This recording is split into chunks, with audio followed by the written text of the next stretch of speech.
the Rams are plotting something massive update for the potential successor to Matthew Stafford and how this changes the offense for the Rams' future for the next couple of years. Welcome back to another episode of Rams Digest. I'm your host, Joshua Finehirsh. Please make sure to subscribe to the channel so that you do not miss any new daily Rams content coming at you before the draft. We are on the road to 3,000 subs before the draft. Make sure to hit that bell. We are less than 70 subscribers away. So please hit that subscribe button and the notification bell so you get notified for all new Rams Digest videos, as we have some big announcements coming soon that you do not want to miss. Now to the main topic of today's video. The Rams finding a potential successor to Matthew Stafford. As we know, Stafford getting up there in age, 37 years old. And it is getting to that time where the Rams need to find that successor. Now let's look at who that will be. Starting off with, the Rams are going to be on the market for a young quarterback this year, with Jimmy Garoppolo being an older backup as well. And the NFL draft after Cam Ward and Shedeur Sanders isn't looking the best, and there's no clear plan right now for the Rams, or really any team outside of the teams that are in the market for Shedeur and Cam Ward. But what if I told you there is a possibility of another option coming up right here, and we're going to get to that, and that person is the Mayo Man himself, Will Levis. Like this video if you like mayonnaise.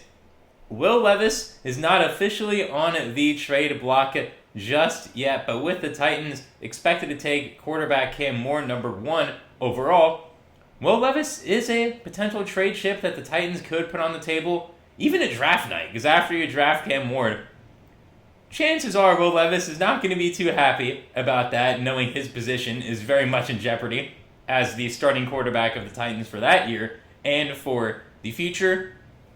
He hasn't necessarily been the best in his year and a half as a starting quarterback, but he has proven at times he can play the position. He has good size. He's 6'4", 229, so he has that quarterback build. He could take big hits. He's missed some time with injury so far in his career, but I would mostly blame that due to the offensive line and his lack of weapons than anything else. And this is a very interesting trade chip for the Titans to put out there on the table. It is yet to be determined what Will Levis' worth is, which we are going to get to right now. And Bleacher Report's Christopher Knox thinks that the Rams are an amazing option for Levis, and he doesn't think it would take much to acquire him. Knox believes that the Rams would have to give up pick number 127 in the 4th round for Levis and get an extra 5th round pick, which it never hurts to get extra draft picks, especially in a round where the Rams got Puka Nacua in the 2023 draft just 2 years ago. And it's not much to give up for Levis. Again, number 127 is where a bunch of different quarterbacks have the possibility to go, which we will get into here a bit later, some of the Rams' options for that 3rd, 4th, 5th round area.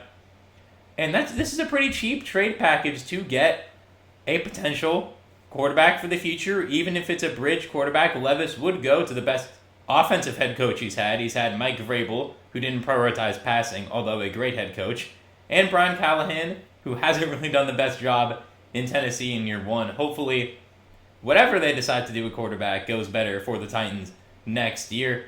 And with this is a very interesting trade chip right here, and I want you to comment down below. What would you give up for Will Levis, and if you believe Will Levis is somebody who the Rams should look to as a potential successor, even if it's only for 1 year? I'd love to hear what you have to say. I'll be looking. I'll be responding as I did last time. Thank you everybody for your comments and opinions. I know it was a bit of an interesting topic, something that hasn't been brought up too much. I thought it was really interesting. Thank you for all the love on that video. I felt very welcomed by the community, and I can't wait to keep interacting with you in the comments section down below. However, back to Christopher Knox. He gave a very in-depth quote and analysis as to why he believes that Will Levis can work in this Rams system.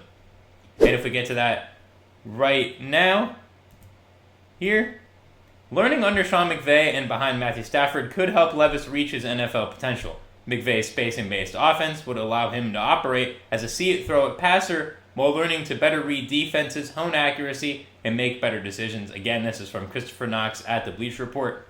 And I fully agree with what he is saying here. Levis is a bit of a gunslinger out there on the field, someone who really likes to take that deep ball, and Sean McVay can really hone that in and limit the turnovers. Levvice, someone who has had turnover issues in the past. This is a really great analysis right here from Knox, and it's something I do agree with, that Levvice is a potential best option out there for the Rams heading into this draft. And one of the reasons why this trade package would be so cheap is because the Rams do not have a second-round pick due to last year's trade with that to move up to take Braden Fisk out of Florida State, which was an amazing pick for the Rams. And now, if we move on here, the idea of adding Levvice is pretty frightening considering the amount of memes that have stemmed from some horrific plays, to put it lightly.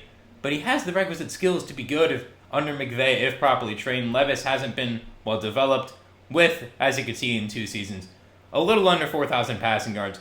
And the touchdown-interception ratio is not what you want, 21 to 16 in 21 games. The touchdown per game is low, and then almost an interception per game as well. Levvice can move a little bit in the pocket too. He can also rush, and I kind of compare him to Jameis Winston coming from Tampa to New Orleans.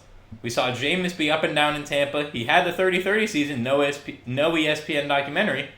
He had the 30 touchdown, 30 interception season right there. And then he goes to New Orleans. He plays pretty well in the first few games. He sadly gets hurt and never really got a starting opportunity again. But we saw Sean Payton dial back turnovers in a few games.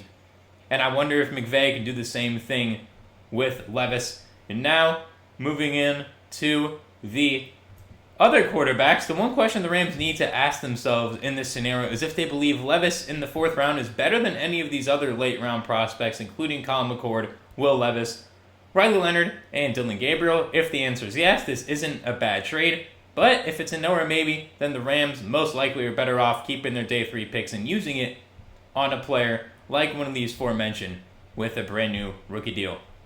Let me know down below if you think Will Levis has a better chance to succeed in the Rams offense than any of these 4 quarterbacks mentioned here.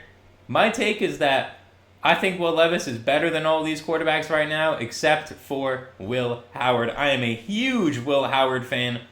I love Will Howard. Won the Natty at Ohio State. 3rd team All Big Ten. He had 35 touchdowns to just 10 interceptions.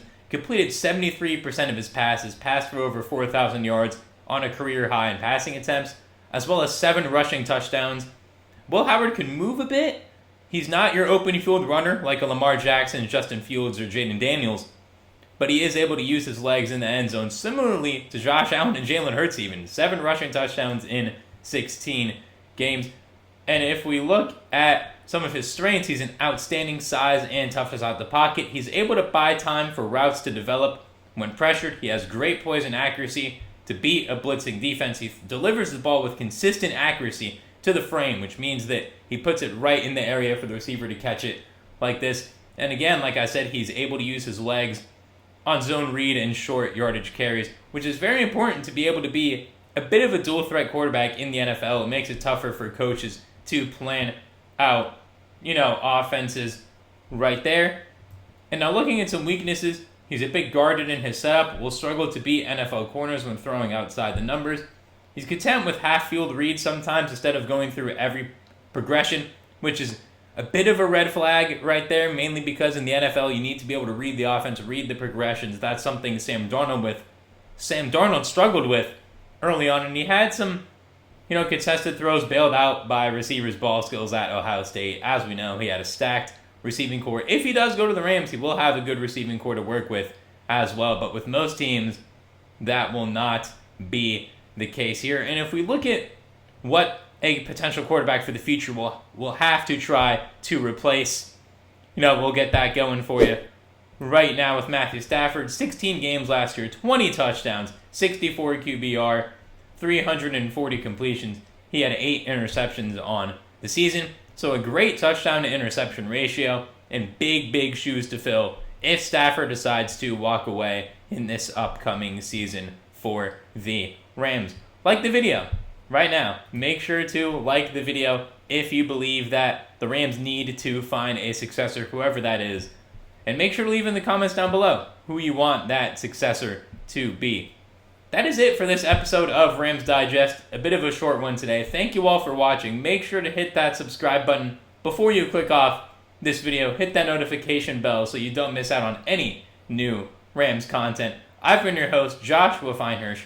I have another video coming for you later today discussing a major draft update. So stay tuned for that. Make sure to like, comment, subscribe, and I'll see you later today.